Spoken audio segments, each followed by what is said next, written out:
അന്ന് വിദ്യാർത്ഥി പ്രസ്ഥാനം എന്ന് പറയുന്നത് വിദ്യാർത്ഥികളുടെ ആവശ്യങ്ങൾക്ക് വേണ്ടിയുള്ള ശക്തമായ കൂട്ടായ്മയാണ്. അത് പൊളിറ്റിക്കലായിട്ടുള്ള ഡിവിഷനല്ല.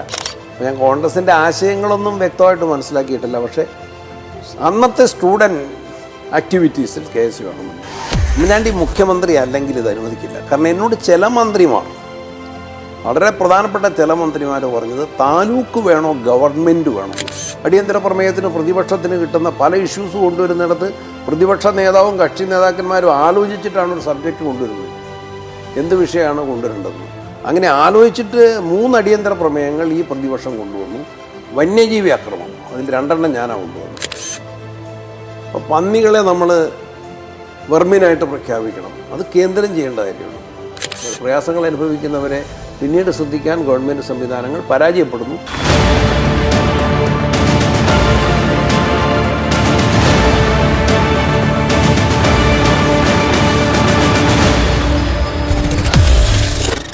നമസ്കാരം. The leader walk the talk എന്നീ പ്രോഗ്രാമിലേക്ക് ഏവർക്കും സ്വാഗതം. ഇന്ന് നമ്മോടൊപ്പമുള്ളത് പേരാവൂർ MLA ശ്രീ സണ്ണി ജോസഫ് സാറാണ്. സാർ സ്വാഗതം. സാർ, കഴിഞ്ഞ 2011 മുതൽ പേരാവൂർ മണ്ഡലത്തിൻ്റെ പ്രതിനിധീകരിച്ച് അങ്ങ് MLA ആയി തുടർച്ചയായി 3 തവണ വിജയിച്ചിരിക്കുകയാണ്. എങ്ങനെയാണ് ഈ ഒരു കണ്ണൂർ പോലെയുള്ള ഒരു ഇടതുപക്ഷ കോട്ടയായ ഒരു ജില്ലയിൽ ഇത് സാധിച്ചത്? ഒന്ന്, പേരാവൂര് അത്ര ഇടതുപക്ഷ കോട്ടയല്ല. പേരാവൂര് UDFൻ്റെ ശക്തി കേന്ദ്രങ്ങളായിട്ടുള്ള കുടിയേറ്റ മലയോര പ്രദേശങ്ങളും ഉണ്ട്. പിന്നെ മുസ്ലിം ലീഗും ശക്തിയുള്ള സ്ഥലങ്ങളിൽ പേരാവൂരുണ്ട്. എന്നാൽ ഇടതുപക്ഷമാണ് പേരാവൂരിലെ ഒന്നാമത്തെ പാർട്ടി എന്ന് പറയാവുന്നത് CPM തന്നെയാണ്. ഞാൻ 2011 മത്സരിക്കുമ്പോൾ ഷൈല ടീച്ചറായിരുന്നു അന്നത്തെ പേരാവൂർ MLA. ഞങ്ങൾ തമ്മിലാണ് മത്സരിച്ചത്. ആ പേരാവൂരിൽ നിന്ന് ചെറിയ മാറ്റങ്ങൾ കൊട്ടിയൂരും കേളവും കൂടെ ഇങ്ങോട്ട് കൂട്ടിച്ചേർത്തു. ആ ഒരു മാറ്റമുണ്ട്. പിന്നെ ഞാൻ ജില്ലാ കോൺഗ്രസ് കമ്മിറ്റി പ്രസിഡൻ്റായും സെക്രട്ടറിയായും യൂത്ത് കോൺഗ്രസിൻ്റെ പഞ്ചായത്ത് മണ്ഡലം എന്ന് പറയുന്ന പഞ്ചായത്ത് കമ്മിറ്റിയുടെ പ്രസിഡൻ്റായും മറ്റ് വികസന പ്രവർത്തനങ്ങളിലുമൊക്കെ കുറച്ച് ജനങ്ങളുമായി ബന്ധപ്പെട്ട് നിന്നതിൻ്റെ ഒരു കോൺഫിഡൻസിലാണ്, ആ ജനപിന്തുണയുടെ അടിസ്ഥാനത്തിലും ഉള്ളൊരു തെരഞ്ഞെടുപ്പ് ആണ് ആദ്യം ജയിച്ചത്. പിന്നീട് ജയത്തിലേക്ക് MLA എന്നുള്ള പ്രവർത്തനങ്ങൾ, വികസന കാര്യങ്ങൾ ശ്രദ്ധിക്കാൻ സാധിച്ചു. അതിൻ്റെ കൂടി ഒരു റിസൾട്ടായിരിക്കും തെരഞ്ഞെടുപ്പിലെ ജയമെന്ന് കരുതുന്നു. ചെറിയ വോട്ടുകൾക്കാണ് ജയിക്കുന്നത്, ടൈറ്റ് കോൺസ്റ്റിറ്റ്യുവൻസി ആയതുകൊണ്ട്. എനിക്ക് തോന്നുന്നു കഴിഞ്ഞ പ്രാവശ്യം വരുന്ന ഏറ്റവും ഒരു ഭയങ്കര ടൈറ്റ് മത്സരം വന്നത് അല്ലേ കഴിഞ്ഞൊരു തവണ? അതെ അതെ. എന്തുകൊണ്ടായിരുന്നു അങ്ങനെ ഒരു എത്രയും ടൈറ്റ്? കഴിഞ്ഞ തവണത്തെ ഒരു പ്രത്യേകത, തദ്ദേശ തെരഞ്ഞെടുപ്പ് കഴിഞ്ഞിട്ട് 2 മാസമേ ഉള്ളൂ അസംബ്ലി തെരഞ്ഞെടുപ്പിന്. പേരാവൂരിലെ 9 തദ്ദേശ സ്ഥാപനങ്ങളിൽ ഏതാണ്ട് 8 സ്ഥലത്തും LDF ജയിച്ചു. ഒരു സ്ഥലത്ത് മാത്രമാണ് UDFന് കേവല ഭൂരിപക്ഷം അയ്യങ്കുന്നിൽ മാത്രം. കൊട്ടിയൂര് തുല്യം നറുക്കെടുപ്പിൽ കോൺഗ്രസിൻ്റെ പ്രസിഡന്റ് വന്നു. ബാക്കി മെജോറിറ്റി പഞ്ചായത്തുകൾ, മുനിസിപ്പാലിറ്റി ഉൾപ്പെടെ UDF പരാജയപ്പെട്ട് നിൽക്കുകയാണ്. അതായിരുന്നു അതിൻ്റെ ഒരു ഏറ്റവും വലിയ അഡ്വേഴ്സ് ആയിട്ടുള്ള സിറ്റുവേഷൻ. അപ്പോൾ അതിൻ്റെ ഒരു പരസ്പരം ഉള്ള അഭിപ്രായ വ്യത്യാസത്തിൻ്റെയൊക്കെ പശ്ചാത്തലത്തിലാണ് നിൽക്കുന്നത്. അപ്പോൾ അതിൻ്റെ കൂടെ നിൽക്കുന്ന, എൻ്റെ മുമ്പിൽ നിൽക്കുന്ന എന്നെ സംബന്ധിച്ചും അത് വിജയത്തിൻ്റെ അതിലേക്ക് എത്തിക്കാൻ കഴിഞ്ഞില്ല എന്നൊക്കെയുള്ള പ്രശ്നങ്ങളുണ്ട് അതിനിടയിലും. അപ്പം AICCയുടെ ഒക്കെ കണക്ക് വെച്ചിട്ട് തോക്കുന്ന സീറ്റായിട്ടാണ് ഇതിനെ കണ്ടത്. ചാനലുകളും പലതും അങ്ങനെയാണ്. പക്ഷേ I was confident enough. എനിക്ക് നല്ല ആത്മവിശ്വാസം ഉണ്ടായിരുന്നു. ജനങ്ങൾക്ക് എൻ്റെ പ്രവർത്തനങ്ങളെ മനസ്സിലാക്കാൻ സാധിക്കും, ജനങ്ങളുമായിട്ടുള്ള നല്ല ബന്ധം, സ്നേഹബന്ധം. അതുകൊണ്ട് ഇലക്ഷൻ വന്നപ്പോൾ എല്ലാവരും UDFൻ്റെ എല്ലാവരും ശക്തമായിട്ട് തന്നെ എനിക്ക് പിന്തുണ നൽകി ജയിക്കാൻ സാധിച്ചു.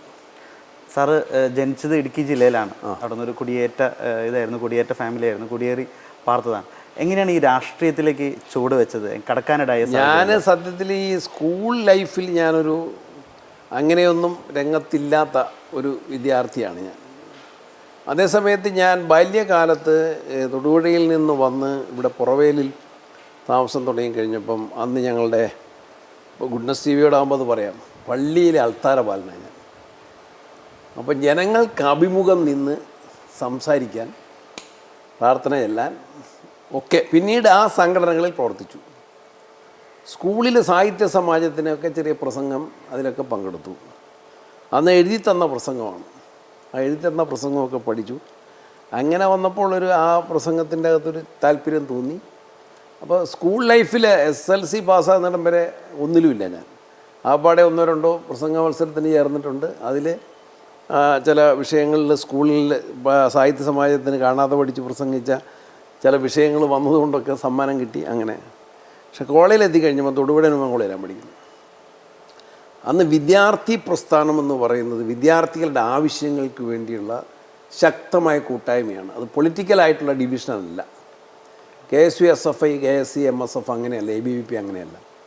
ഞാൻ കേൾക്കുന്ന മുദ്രാവാക്യം വിദ്യാർത്ഥി ഐക്യം സിന്ദാബാദാണ്. അപ്പോൾ വിദ്യാർത്ഥികളുടെ പൊതു ആവശ്യം, യാത്രാ പ്രശ്നം, ഫീസ് ഏകീകരണം, അങ്ങനെയുള്ള കാര്യങ്ങൾ, ഡീറ്റൻഷൻ അവസാനിപ്പിക്കുക, അങ്ങനെയുള്ള വിദ്യാർത്ഥികളുടെ പൊതു ഇഷ്യൂവിൽ ഞാൻ അവരുടെ കൂട്ടത്തിൽ, ആ സമരങ്ങളുടെ ഒക്കെ മൂവ്മെൻറ്റിൻ്റെയൊക്കെ കൂട്ടത്തിൽ നിന്നു. ആ കൂട്ടത്തിൽ നിന്നപ്പം കോളേജിലെ ഈ ആക്ടിവിറ്റീസിൽ, പ്രസംഗ മത്സരത്തിൽ, സമരങ്ങളിലൊക്കെ പങ്കെടുക്കുന്ന, ക്ലാസ്സിൽ മുൻനിരയിലിരുന്ന് സാമാന്യേന പഠിക്കുന്ന വിദ്യാർത്ഥികളുള്ള ഒരാളായ എന്നോട് ഇലക്ഷനൊക്കെ നിൽക്കാൻ പറഞ്ഞു. അപ്പോൾ ഞാൻ സ്വതന്ത്രനായിട്ടാണ് ഉമാൻ കോളേജിൽ ഇലക്ഷൻ നിൽക്കുന്നത്. തോറ്റു. സ്വതന്ത്രനായിട്ട് നിന്ന് ജയിക്കാൻ പറ്റില്ല. അവിടെ KSC ആണ് ശക്തം, തൊടുപുഴയല്ലേ. പക്ഷെ അപ്പോൾ പിന്നീട് രണ്ടാമത്തെ വന്നപ്പോൾ ഞാൻ KSUവിൻ്റെ സ്ഥാനാർത്ഥിയായി. അപ്പോൾ KSUക്കാർ നല്ല ഒരു ആളുകളെ കിട്ടാൻ വേണ്ടി അവരാഗ്രഹിക്കുന്ന സമയത്ത് എന്നെ KSUക്കാർ സമീപിച്ചു, KSUവിൽ വരണമെന്ന് പറഞ്ഞു. അപ്പോൾ ഞാൻ കോൺഗ്രസിൻ്റെ ആശയങ്ങളൊന്നും വ്യക്തമായിട്ട് മനസ്സിലാക്കിയിട്ടില്ല. പക്ഷേ അന്നത്തെ സ്റ്റുഡൻറ്റ് ആക്ടിവിറ്റീസിൽ KSU ആണ് മുൻപിൽ.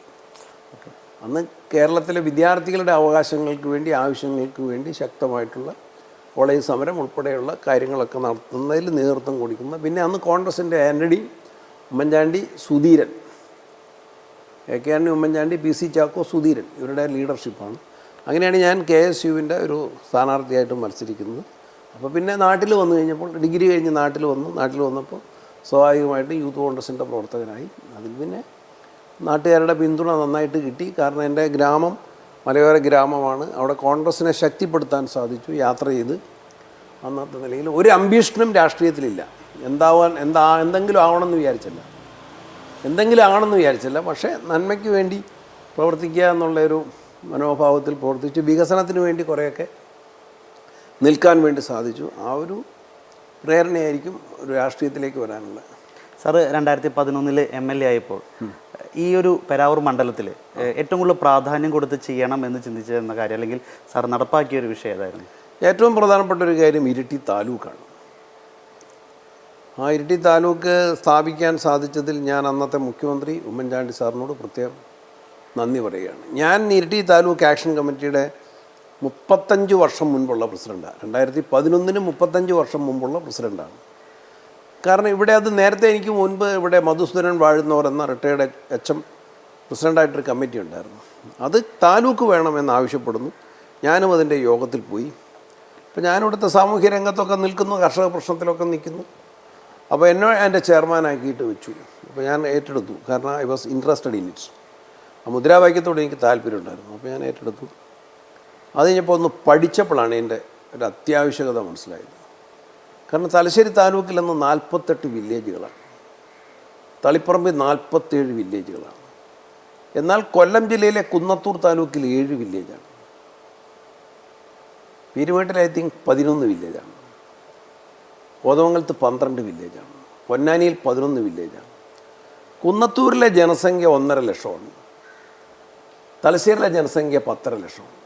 തലശ്ശേരി താലൂക്കിൻ്റെ ജനസംഖ്യ. അപ്പോൾ ഈ ഡിസ്പാരിറ്റി, ഈ അസന്തുലിതാവസ്ഥ, വിസ്തൃതി, സത്യത്തിൽ തളിപ്പറമ്പ് താലൂക്കിൻ്റെ കൂടെ ഒരു പഞ്ചായത്ത്, ഇപ്പോൾ ഈ നിൽക്കുന്ന പഞ്ചായത്ത് പായം പഞ്ചായത്താണ് എൻ്റെ വീട്, ഈ പഞ്ചായത്തും കൂടെ ചേർത്താൽ ആലപ്പുഴ ജില്ലയുടെ വിസ്തൃതിയായി. എക്സാക്ട്ലി തളിപ്പറമ്പ് താലൂക്ക് പ്ലസ് ഈ പഞ്ചായത്ത് ചേർത്താൽ ആലപ്പുഴ ജില്ലയുടെ വിസ്തൃതിയായി.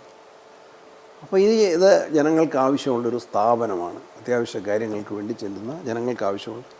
അത് ഞാൻ ആക്ഷൻ കമ്മിറ്റി എന്ന നിലയിൽ ഞാൻ പ്രവർത്തിച്ചു. അന്നത്തെ റവന്യൂ മന്ത്രി മാണി സാറിനെ ഇവിടെ കൊണ്ടുവന്ന് സ്വീകരണം കൊടുത്തു. ഈ കാര്യങ്ങളെല്ലാം പറഞ്ഞു. പല റവന്യൂ മന്ത്രിമാരും മാറി മാറി വന്നു. അവരെ എല്ലാം പോയി കണ്ട് ആവശ്യങ്ങൾ ഉന്നയിച്ചു, സമരങ്ങൾ നടത്തി, ജാഥ നയിച്ചു. Everything we have done. പക്ഷേ കാര്യം നടന്നില്ല. അപ്പം ഞാൻ MLA ആയതിനു ശേഷം ഒരു രസം എന്ന് വെച്ചാൽ, എന്നോട് കോൺഗ്രസിൻ്റെ മുഖ്യമന്ത്രി വന്നു ഉമ്മൻചാണ്ടി സാറ്. അതിനുശേഷം മന്ത്രിമാരെ നിശ്ചയിക്കുന്നതിൽ ഒരു MLA-മാരുടെ അഭിപ്രായം ചോദിക്കുക. അഭിപ്രായത്തിന് വലിയ പരിഗണന കൊടുക്കണമെന്നില്ല, പക്ഷേ അഭിപ്രായം ചോദിച്ചപ്പം ഞാനാണ് ആദ്യം പോയത്. കാരണം എനിക്ക് മന്ത്രിയാണെന്ന് പറയേണ്ടതില്ല, വേറുള്ളവരുടെ പേര് പറയുന്നുണ്ട്. എന്നോട് ചോദിച്ചു, എന്താ തൻ്റെ അഭിപ്രായം എന്ന് ചോദിച്ചു. ഉമ്മൻചാണ്ടി, രമേശ് ചെന്നിത്തല, PP തങ്കച്ചൻ സാർ ഇരിക്കുക. ഞാൻ പറഞ്ഞു KC ഹോസ്പിനെ മന്ത്രിയാക്കണം, റവന്യൂ വകുപ്പ് കൊടുക്കണം. അപ്പോൾ അവരെന്താണ് താൻ വകുപ്പ് തീരുമാനിക്കുന്നതെന്ന് ചോദിച്ചു എന്നോട്, രമേശ്, ഫ്രണ്ട്ഷിപ്പിൻ്റെ പേരിൽ. അപ്പോൾ ഞാൻ പറഞ്ഞു എനിക്ക് താലൂക്ക് വേണമെങ്കിൽ ഇരിട്ടി താലൂക്ക് വരണം, അതിന് വേണ്ടിയിട്ടാണ് റവന്യൂ വകുപ്പ് KCക്ക് കൊടുക്കണം. അപ്പോൾ പിന്നെ ജയലക്ഷ്മീനെ മന്ത്രിയാക്കണമെന്ന് ഭാര്യ പറഞ്ഞിട്ടുണ്ടെന്നും പറഞ്ഞ് ഞാനിങ്ങ് പോകുന്നു. ഏതായാലും KCക്ക് റവന്യൂ വകുപ്പ് കിട്ടിയില്ല. പക്ഷേ താലൂക്കിൻ്റെ എൻ്റെ ആദ്യത്തെ പ്രസംഗം നിയമസഭയിൽ ഇതായിരിക്കണം എന്ന് എനിക്കൊരു നിഷ്കർഷയുണ്ടായിരുന്നു, താലൂക്കിൻ്റെ ആവശ്യം. അപ്പോൾ റവന്യൂ വകുപ്പിൻ്റെ ഡിസ്കഷനിൽ പങ്കെടുത്തുകൊണ്ട് താലൂക്കിൻ്റെ പ്രസംഗം നടത്തി. അത് 10 മിനിറ്റ് കൊണ്ട് ഈ പറഞ്ഞ സ്റ്റാറ്റിസ്റ്റിക്സ് പറഞ്ഞു. ജനസംഖ്യ, വിസ്തൃതി, വില്ലേജുകളുടെ എണ്ണം, ഇതെല്ലാം പറഞ്ഞു കഴിഞ്ഞപ്പോൾ ഈ ഡിസ്പാരിറ്റി ചൂണ്ടിക്കാട്ടിയപ്പോൾ എല്ലാവരും, ഉമ്മൻചാണ്ടി, പ്രതിപക്ഷ നേതാവ് VS, കുഞ്ഞാലിക്കുട്ടി സാഹിബ്, മാണി സാറ് എല്ലാം ഇത് ശ്രദ്ധിച്ച് കേട്ടു. കാർത്തികൻ സ്പീക്കറാണ്. കാർത്തികൻ പറഞ്ഞു സമയത്ത് നിർത്തിയതുകൊണ്ട് ഐ കൺഗ്രാജുലേറ്റ് സണ്ണി ജോസഫ് എന്നും കൂടെ പറഞ്ഞു. അപ്പോൾ എനിക്കൊരു കോൺഫിഡൻസ് വന്നു, അതിനുവേണ്ടി പരിശ്രമിച്ചു. അപ്പം ഞാൻ എന്നോട് പറഞ്ഞു ഇത് വർക്കൗട്ട് ചെയ്യുമ്പോൾ താൻ ഇത് നോക്കിയിട്ട് എവിടെയൊക്കെ വേണമെന്ന് താനൊരു ലിസ്റ്റ് തയ്യാറാക്കാൻ പറഞ്ഞു. കോൺഗ്രസിൻ്റെ അകത്ത് ഈ വിഷയം സെറ്റിൽ ചെയ്ത് താൻ എവിടെയൊക്കെ കേരളത്തിൽ താലൂക്ക് വേണമെന്ന് താനൊന്ന് പഠിച്ചിട്ടുണ്ട്. അപ്പം ഞാനിത് നേരത്തെ ഓൾറെഡി ഞാൻ പഠിച്ചിരിക്കുന്നതാണ്, അതെല്ലാം കൂടെ നന്നായി പഠിച്ചു. അപ്പോൾ കേരള കോൺഗ്രസിനെയും ലീഗിനെയും ഒന്നും പിണക്കാതെ ആ വിഷയം സെറ്റിൽ ചെയ്തു. ഉമ്മൻചാണ്ടി മുഖ്യമന്ത്രി അല്ലെങ്കിൽ ഇത് അനുവദിക്കില്ല. കാരണം എന്നോട് ചില മന്ത്രിമാർ, വളരെ പ്രധാനപ്പെട്ട ചില മന്ത്രിമാർ പറഞ്ഞത് താലൂക്ക് വേണോ ഗവൺമെൻറ് വേണോ എന്നാണ്. കാരണം 2 വോട്ടിൻ്റെ ഭൂരിപക്ഷത്തിന് 2 MLA-മാരുടെ ഭൂരിപക്ഷത്തിനുള്ള ഗവൺമെൻറ്റാണ്. താലൂക്ക് വന്നാൽ അതിൽ അസംതൃപ്തി ഉണ്ടായിക്കൊണ്ട് MLA-മാർ പിന്തുണ പിൻവലിക്കും, അത്രമാത്രം ഒരു പൊളിറ്റിക്കൽ ഇഷ്യൂ ആണത് എന്നാണ് എന്നോട് ചില സീനിയർ ലീഡേഴ്സ് തന്നെ പറഞ്ഞത്. പക്ഷേ ഞാനതിനു വേണ്ടി നിലകൊണ്ടു, അത് വിജയിപ്പിക്കാൻ സാധിച്ചു. അത് ഏറ്റവും വലിയ ഒരു ആവശ്യമായിരുന്നു, അത് അംഗീകരിപ്പിക്കാൻ സാധിച്ചത് ഒരു സംതൃപ്തിയായിട്ട്. പിന്നെ റോഡുകളുടെ അവസ്ഥ, ഇന്ന് 2011 റോഡുകളുടെ അവസ്ഥ ഇന്ന് ഓർമ്മിക്കാൻ കഴിയില്ല, അത്ര പരിതാപകരമായിരുന്നു. തലശ്ശേരി കൂട്ടുപുഴ റോഡ്, ഇപ്പോൾ കൊട്ടിയൂർ റോഡ്, അതുപോലെ തന്നെ കീഴ്പള്ളി റോഡ്, ഏത് റോഡും പൊട്ടിപ്പൊളിഞ്ഞായിരുന്നു. ഞാൻ ഇലക്ഷൻ കഴിഞ്ഞ് മഴ തുടങ്ങി സ്വീകരണത്തിന് പോകുമ്പോൾ ഞാൻ വിചാരിച്ചു ഇതൊരു വല്ലാത്തൊരു ഭാരമാണല്ലോ ഞാൻ തലയിൽ വെച്ചത്, ഇത്രയും വലിയ ചുമടെടുക്കാൻ എനിക്ക് സാധിക്കുമോ? മുഖ്യമന്ത്രി, അന്നത്തെ ധനകാര്യമന്ത്രി മാണി സാറ്, അന്നത്തെ പൊതുമരാമത്ത് വകുപ്പ് മന്ത്രി ഇബ്രാഹിം കുഞ്ഞ്, അന്നത്തെ KPC പ്രസിഡന്റ് രമേശ് ചെന്നിത്തല, ഇവരുടെ നല്ല സഹകരണം ഉണ്ടായി. എൻ്റെ PA ജസീർ നന്നായിട്ട് ആക്ട് ചെയ്തു. വളരെ ശക്തമായി ഞങ്ങൾ കയറി ഇറങ്ങി. കേരളത്തിലെ സെക്രട്ടേറിയറ്റിൽ അത്രയേറെ ഉദ്യോഗസ്ഥന്മാരുടെ മുമ്പിൽ എൻജിനീയറിംഗ് വിങ് അവരെല്ലാവരും സഹകരിച്ചു, താഴെ മുതലുള്ള എല്ലാവരും. അതുകൊണ്ട് ഈ റോഡുകളുടെ കാര്യത്തിൽ ഒരു മോശമായ മാറ്റാൻ വേണ്ടി സാധിച്ചു. ഇരിട്ടി പാലം, കൂട്ടുപുഴ പാലം ഉൾപ്പെടെ. അപ്പം വികസനമാണ് നമ്മൾ കണ്ട ഒരു പ്രധാനപ്പെട്ട വികസനത്തിൻ്റെ ഒരു സ്റ്റെപ്പ് ആണ് റോഡ്, ഒരു ആവശ്യമാണ് പൊതുവെ. അങ്ങനെയുള്ള കാര്യങ്ങൾ നേടാൻ സാധിച്ചു. അതാണ് എനിക്ക് ആത്മവിശ്വാസം നൽകുന്ന, സംതൃപ്തി നൽകുന്ന ഘടകങ്ങൾ.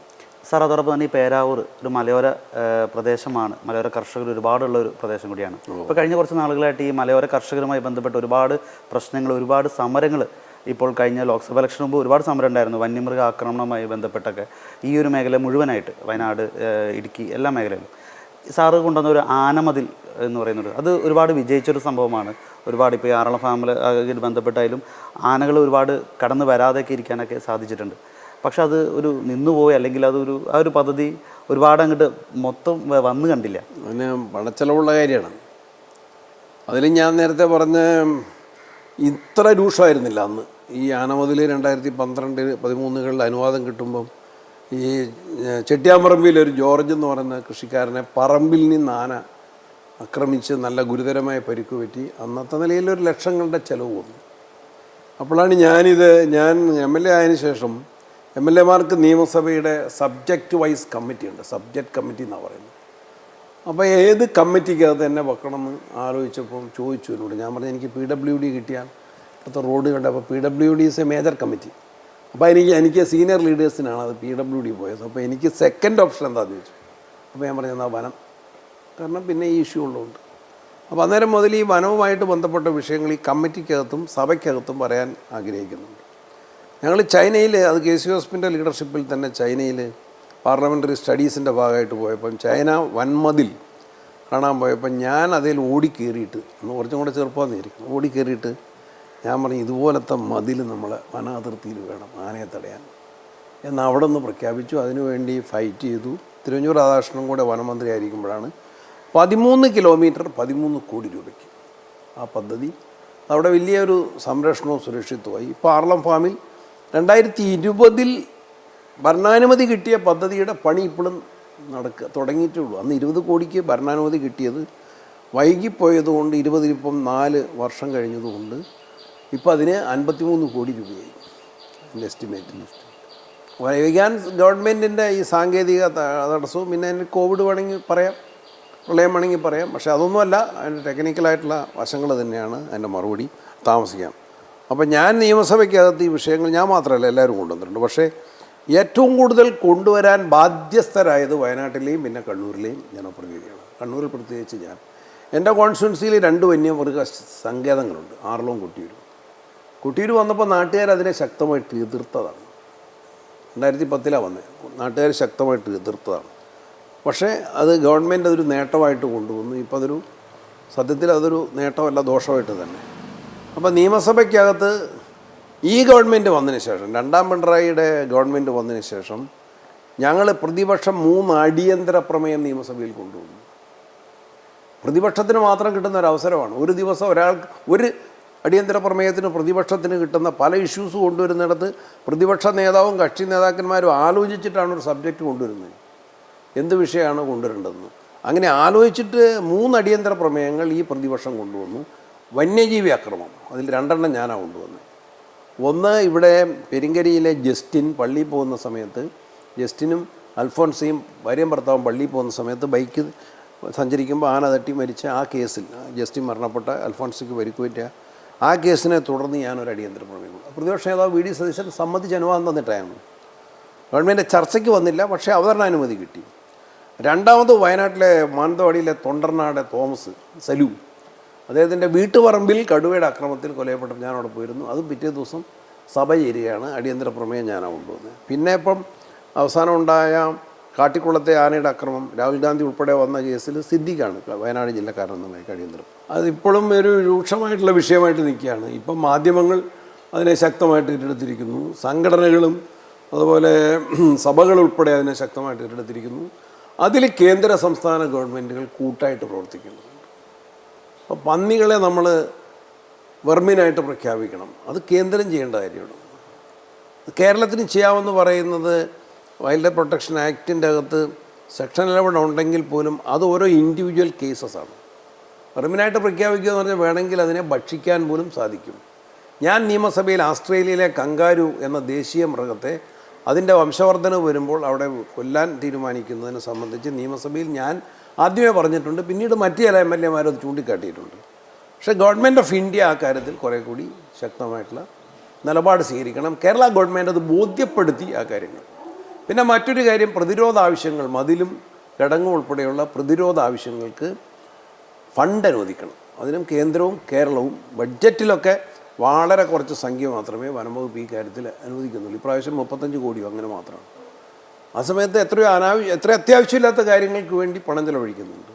ഇത് ഏറ്റവും വലിയ ജീവൽ പ്രശ്നമാണെന്ന് മനസ്സിലാക്കിക്കൊണ്ട് കൂടുതൽ തുക വകയിരുത്തുകയും കൂടുതൽ പദ്ധതികൾ ആവിഷ്കരിക്കുകയും ചെയ്യണം. ഗവൺമെൻറ് തലത്തിൽ MPമാരുടെയും ബന്ധപ്പെട്ട പ്രദേശങ്ങളിലെ MPമാർ MLAമാർ അവരുടെ ഒരു യോഗം മുഖ്യമന്ത്രിയും പ്രതിപക്ഷ നേതാവും വനം മന്ത്രിയും പങ്കെടുത്ത് ചേരണം എന്നാണ് എൻ്റെ ആവശ്യം. അത് ഞാൻ ആവർത്തിച്ച് പറയുകയാണ്. ഈ വിഷയം ഇപ്പോഴും വളരെ സീരിയസ് ആയിട്ട് നിൽക്കുന്നുണ്ട്. പന്നി മാത്രമല്ല, കാട്ടുകുരങ്ങ് നമ്മളാരും കൈകാര്യം ചെയ്യാത്തൊരു വിഷയമാണ്. എത്ര ആളുകളുടെ തെങ്ങും നാളികേരമാണ് കാട്ടുകുരങ്ങ് നശിപ്പിക്കുന്നത്. അതുകൊണ്ട് ഇത് വളരെ സീരിയസ് ആയിട്ട്, ഇന്നിപ്പം പത്രത്തിൽ വായിച്ചത് തലശ്ശേരിയിൽ 6 കിലോമീറ്റർ ഉൾക്കടലിൽ നിന്ന് പന്നിയെ കിട്ടിയെന്ന്, ജീവനുള്ള പന്നീനെ കിട്ടിയത്. അപ്പം അത് ചിലപ്പം ഒഴുകിപ്പോയതായിരിക്കും. അപ്പോൾ വളരെ രൂക്ഷമായിട്ട് ഈ വിഷയങ്ങൾ ഇപ്പോഴും നിൽക്കുകയാണ്. അത് വളരെ സീരിയസ് ആയിട്ട് ഇപ്പോൾ മാധ്യമങ്ങളും വിവിധ സംഘടനകളും ജനപ്രതിനിധികളും വളരെ ശക്തമായിട്ട് ആ വിഷയങ്ങൾ ഏറ്റെടുത്തിട്ടുണ്ട്, റേസ് ചെയ്യുന്നുണ്ട്. അതിനൊരു പരിഹാരം ഇതുവരെ വേണ്ടത്ര ആയിട്ടില്ല. അതിനു വേണ്ടിയിട്ടുള്ള പരിശ്രമങ്ങളും സമരങ്ങളും ഒക്കെ തുടരും.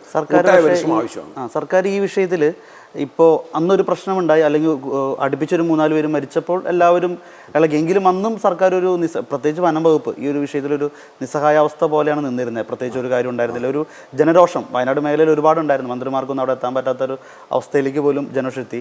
ഇപ്പോൾ മാധ്യമങ്ങൾ പോലും പലപ്പോഴും പല മാധ്യമങ്ങളും മുൻനിര മാധ്യമങ്ങളും മറന്നു, മറ്റു വിഷയങ്ങളിലേക്ക് പോയി. പക്ഷെ ഇപ്പോഴും ഈ ഇവിടുത്തെ ഈ ജനങ്ങൾ ഈ ഒരു വിഷയം അനുഭവിക്കുന്നുണ്ട്. അല്ലെങ്കിൽ ഒരു മരണം ഉണ്ടാവുന്നത് വരെ ഒരുപക്ഷെ എല്ലാവരും അടങ്ങിയിരിക്കുന്നു എന്നുള്ളതാണ്. ആ സമയങ്ങളിൽ മാത്രം പ്രതികരിക്കേണ്ടതോ പ്രവർത്തിക്കേണ്ടോ വിഷയമല്ല. ഇതിന് തുടർച്ചയായ പ്രവർത്തനം, ശക്തമായിട്ടുള്ള ഒരു നേതൃത്വം ആവശ്യമാണ്. ആ രീതിയിലേക്ക് ഇതിൻ്റെ ഒരു പ്രവർത്തനം ആ ഒരു രീതിയിൽ ആവശ്യപ്പെടും, ഞങ്ങൾ ആവശ്യപ്പെടുന്നുണ്ട്. അതോടൊപ്പം തന്നെ സാറേ ഈ ഒരു ഇപ്പോൾ ഈ നമ്മുടെ കണ്ണൂർ കൊട്ടിയൂർ മേഖലയിൽ ഇപ്പോൾ വയനാട് മണ്ണിടിച്ചിൽ അല്ലെങ്കിൽ ഉരുൾപൊട്ടലുണ്ടായത് ഒരു കേരളം കണ്ട ഏറ്റവും വലിയൊരു ദുരന്തമായി അത് മാറുന്നു, ദേശീയ ദുരന്തമായി പ്രഖ്യാപിക്കണമെന്ന് പറയുന്നു. ഈ ഒരു മേഖലയും ഈ ഒരു ഉരുൾപൊട്ടലിൻ്റെ ഭീതിയിൽ നിൽക്കുന്ന അല്ലെങ്കിൽ മണ്ണിടിച്ചിലിൻ്റെ ഭീതിയിൽ നിൽക്കുന്ന ഒരു റിപ്പോർട്ട് വന്നിട്ടുണ്ട് കൊട്ടിയൂർ ഇങ്ങനെയുള്ള എല്ലാ മേഖലയെല്ലാം. ഇത് നമുക്ക് എന്താണ് ചെയ്യാൻ പറ്റുക? അതായത് ഒരു ദുരന്തം ഉണ്ടായിക്കഴിഞ്ഞ് അതിലേക്ക് പോകുന്നതിനേക്കാളും ഒരു ദുരന്തം തടയുന്നതിന് ഇപ്പോൾ ഈ പറഞ്ഞ മുണ്ടക്കയും ചൂരൽമലയും പുത്തുമലയിൽ ഉരുൾപൊട്ടിയ സമയത്ത് അവിടെ ആ സമയത്ത് മുന്നറിയിപ്പ് നൽകിയ 2 സ്ഥലങ്ങളാണ് മുണ്ടക്കയും ചൂരൽമലയും, തൊട്ടടുത്തുള്ള പ്രദേശങ്ങളാണ്. പക്ഷേ അത് ആരും അത്ര അലംഭാവത്തോടെ കണ്ടു. ഇന്നൊരു വലിയൊരു ദുരന്തത്തിലേക്ക് അത് വഴിവെച്ചിരിക്കുക. അതിലെ ഒന്ന്, ഈ ദുരന്തങ്ങളെ കുറച്ചെങ്കിലും മുൻകൂട്ടി കാണാനുള്ള ശാസ്ത്ര സാങ്കേതിക വിദ്യകൾ ഉപയോഗപ്പെടുത്തണം, അത് കണ്ടെത്തണം. അപ്പോൾ വേണ്ടത്ര ശക്തമായിട്ടുള്ള മുന്നറിയിപ്പുകൾ നൽകുന്നില്ല. അനുഭവങ്ങളുടെ പാഠം ഉൾക്കൊള്ളണം. കൃഷി ഉപേക്ഷിക്കാനൊന്നും ആർക്കും കഴിയില്ല. മുഖ്യമന്ത്രി പറഞ്ഞ ഒരു കാര്യം മനസ്സിലാക്കേണ്ട ഒരു കാര്യമാണ്. ഈ വയനാട്ടിലെ ഉരുൾപൊട്ടൽ തന്നെ ഉൾവനത്തിലല്ലേ, വനത്തിൻ്റെ അകത്താണ് ആദ്യത്തെ ഇതിൻ്റെ പ്രഭവ കേന്ദ്രം, അത് മനസ്സിലാക്കണം. അപ്പോൾ പരിസ്ഥിതി ദുർബല പ്രദേശങ്ങളുണ്ടെന്നുള്ളത് മനസ്സിലാക്കണം. പരിസ്ഥിതി സംരക്ഷണത്തിനും നമ്മൾ ശക്തമായിട്ടുള്ള ശ്രദ്ധ